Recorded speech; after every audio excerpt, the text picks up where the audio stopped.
One of the leading figures in the First World War, Edith Cavell helped create a network to fend off the German occupation of Belgium. She was a British intelligence agent, but she made every attempt to resist, and she and others were successful in smuggling 1,500 British and French soldiers out of Belgium. It was one of the orders given when Paris was overthrown and invaded by Nazi German forces in the year 1940. Adolf Hitler ordered the destruction of a statue carved into the eastern wall of the Jardin des Tuileries in the heart of Paris. That woman's statue holds a special place in Europeans' memories. She served as a war hero in World War I. Edith Cavell is her name. The soldiers who discovered the statue appeared as though they had come to carry out the monument's execution. It was a depiction of a woman lying on the ground wearing an archaic warrior-style helmet with a blade on her leg. This statue was the work of French sculptor Gabriel Peck. Why was this statue targeted? By order of Hitler personal. Who is that woman for whom that memorial was erected?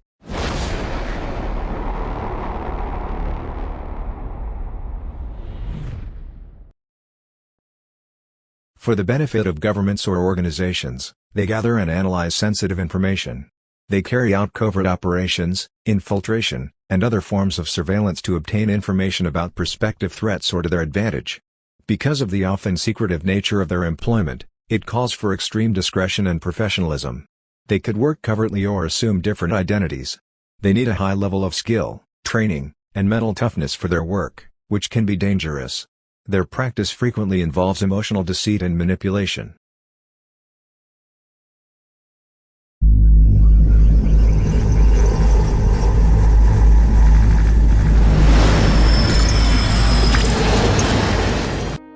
Edith Cavell was a 19th-century woman, born December 4, 1865, in Swardston, a village about 6 kilometers south of Norwich in England. Her father is an Anglican priest. In 1884, when she reached the age of 20, after a period of training, she obtained a teacher's diploma. Then in 1890 she traveled to Brussels, where she worked as a governess.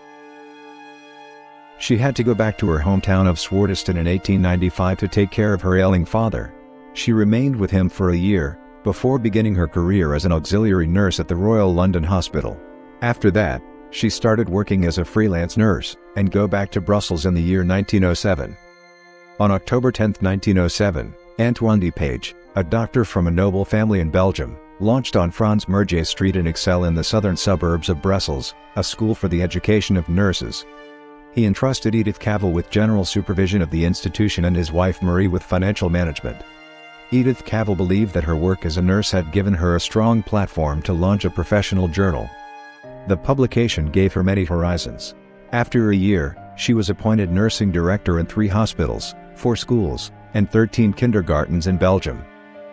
On July 28, 1914, the First World War started. At the time, Edith Cavell was traveling to see her mother in Norway. The Belgian Red Cross began to be the owner of the school for nurses. When she discovered that German troops had invaded Belgium, she felt compelled to go back to Brussels. 6 days into the conflict, she was in Belgium treating wounded Allied soldiers as well as German soldiers alongside her pupils. It was implied from what was unknown about Edith's surroundings that she was an MI6 agent, the British intelligence. After being invaded by the German offensive, the Allies withdrew from Brussels and its surroundings, leaving hundreds of injured soldiers behind. British and several Frenchmen, as well as German soldiers who had deserted, were among the injured that Edith and her team were tending to them.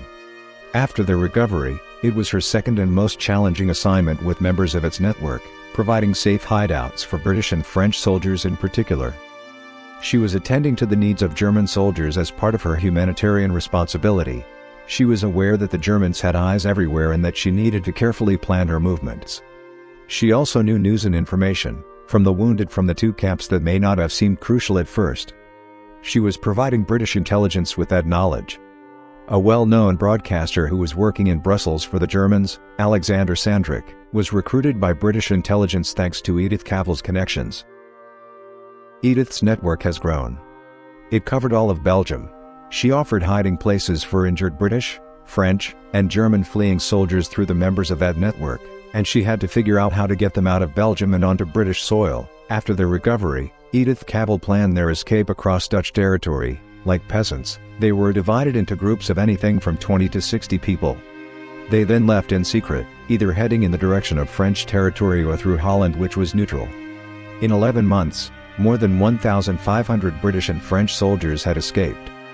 Belgians from Mons were involved in the smuggling of soldiers into the Netherlands, and Frenchies from Valenciennes and Lille were involved in the smuggling of soldiers into French territory. They were all cooperating in orderly networks of resistance to the German conquest of Belgium. The German occupation was particularly angered by what the resistance fighters were doing while disguising themselves as innocent civilians. They are breaking and disobeying the German military laws that were established.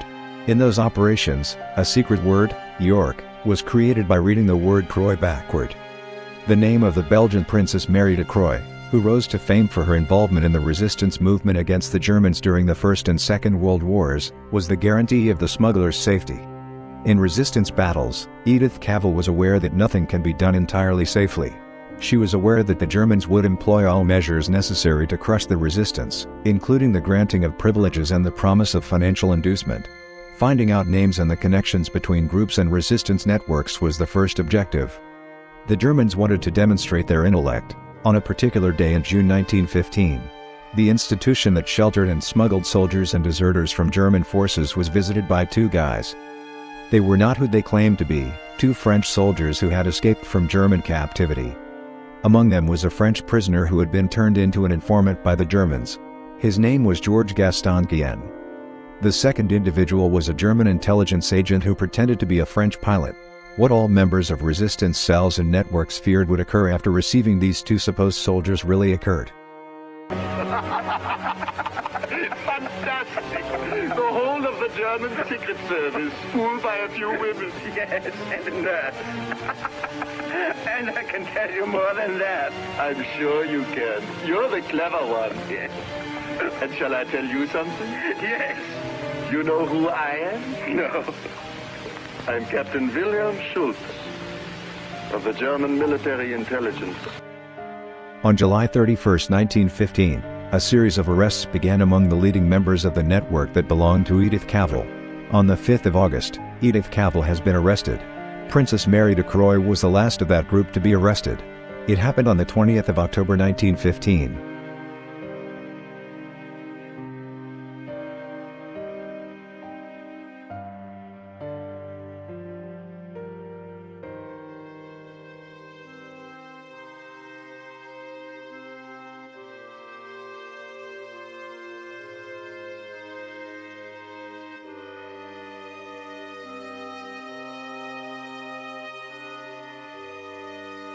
The people who announced themselves to Edith Cavell as investigators weren't actually investigation committee members, but rather, they were German officers posing as investigative judges.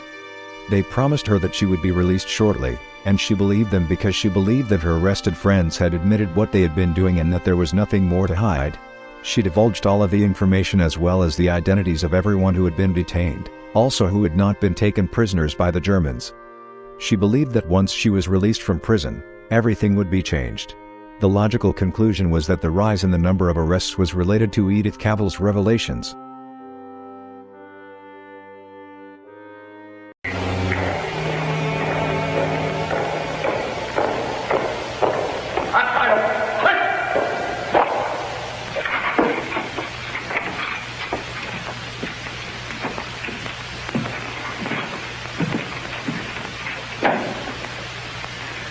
Fräulein Cavell, I have to read to you the sentence of the court. Judgment given this day by a military tribunal of the Courts of Justice Brussels against Edith Cavell, directress of the Birkendale Medical Institute, for treason committed in time of war. Sentence, death. To be carried out at dawn.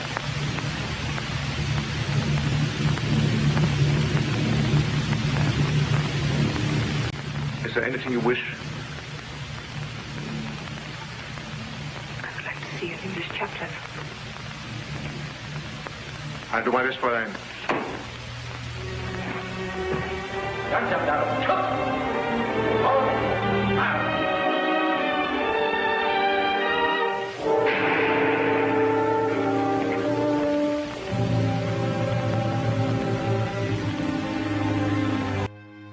Following the probe, The German governor of Brussels wrote to the German courts to emphasize that detainees should not be treated with compassion or sympathy.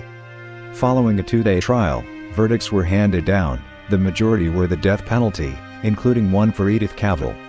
The following morning, Edith was removed from her cell while being blindfolded and had a black veil thrown over her head. When she realized she was being detained in front of the death squad, she collapsed. The German officer in charge of giving the order walked up to her and held his gun at her head, then fired. Her remains were transported to England after the war and interred at the church where her father had assumed the monastic responsibilities. She has gained popularity for 40 years. The United States of America exerted pressure on Germany as a result of Edith's reputation, and this was a necessary step before the Americans entered the war. Perhaps in it lies the explanation for Hitler's order to demolish a statue of her in Paris, where he intended to have her put to death once more.